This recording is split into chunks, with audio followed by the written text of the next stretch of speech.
ലോക്സഭാ തെരഞ്ഞെടുപ്പിൽ Dean കുര്യാക്കോസിന് പിന്തുണയെന്ന് forum four democracy ജില്ലാ committee. ജനാധിപത്യം വെല്ലുവിളിക്കപ്പെടുമ്പോൾ ഇന്ത്യ മുന്നണി അധികാരത്തിലെത്തണമെന്ന് സംഘടനാ നേതാക്കൾ തൊടുപുഴയിൽ വാർത്താസമ്മേളനത്തിൽ പറഞ്ഞു. ഇന്ത്യ മുന്നണിയിലെ രണ്ട് സഖ്യങ്ങളാണ് കേരളത്തിൽ പരസ്പരം മത്സരിക്കുന്നത്. ഭരണഘടനയും മതേതരത്വവും സംരക്ഷിക്കുന്നതിന് വിട്ടുവീഴ്ചയില്ലാത്ത നിലപാട് സ്വീകരിക്കുന്ന പാർട്ടി എന്ന നിലയിലാണ് കോൺഗ്രസിൻ്റെ സ്ഥാനാർത്ഥിയെ പിന്തുണയ്ക്കുന്നതെന്നും അവർ പറഞ്ഞു. ഇടുക്കി പാർലമെന്റ് മണ്ഡലത്തിൽ UDF സ്ഥാനാർത്ഥി അഡ്വക്കേറ്റ് ഡീൻ കുര്യാക്കോസിന് പിന്തുണ നൽകാൻ ഫോറം ഫോർ ഡെമോക്രസി തീരുമാനിച്ചതായി സംഘടനാ നേതാക്കൾ വാർത്താസമ്മേളനത്തിൽ പറഞ്ഞു. രാജ്യത്ത് ജനാധിപത്യവും മതേതരത്വവും വലിയ വെല്ലുവിളി നേരിടുമ്പോൾ BJPയെ നേരിടുന്ന ഇന്ത്യ മുന്നണിക്ക് പിന്തുണ നൽകാനാണ് സംഘടന പൊതുവിൽ തീരുമാനിച്ചത്. എന്നാൽ കേരളത്തിൽ കോൺഗ്രസ് നേതൃത്വം നൽകുന്ന UDFും CPIM നേതൃത്വം നൽകുന്ന LDFും തമ്മിലാണ് മുഖ്യ മത്സരം നടക്കുന്നത്.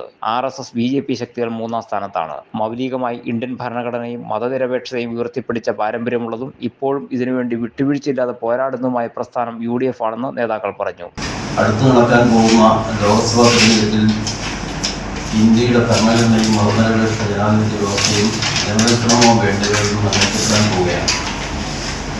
10 വർഷക്കാലമായി അധികാരത്തിലുള്ള RSS BJP ഗവൺമെൻറ് ഭരണഘടനാ സ്ഥാപനമായ ഇലക്ഷൻ കമ്മീഷൻ്റെ എക്സിക്യൂട്ടീവിൻ്റെ പൂർണ്ണ നിയന്ത്രണത്തിലാക്കി കഴിഞ്ഞു. ജുഡീഷ്യറിയെ നിയമത്തിൽ കൊണ്ടുവരാനുള്ള പ്രലോഭനങ്ങളും സമ്മർദ്ദങ്ങളും അടക്കമുള്ള ശക്തമായ ഇടപെടലുകൾ നടന്നുകൊണ്ടിരിക്കുകയാണ്. CBI, ED, customs, income tax തുടങ്ങിയ ഏജൻസികൾ RSSൻ്റെ പോഷകസംഘങ്ങളുടെ പോലെയാണ് പ്രവർത്തിക്കുന്നത്. ഭരണസംസ്ഥാനത്തെ ആകെ ഹിന്ദുത്വവൽക്കരിക്കുകയും ജനങ്ങളെ മതത്തിന്റെ അടിസ്ഥാനത്തിൽ ഭിന്നിപ്പിക്കുകയുമാണ് RSS BJP ഭരണത്തിന് കീഴിൽ നടക്കുന്നത്.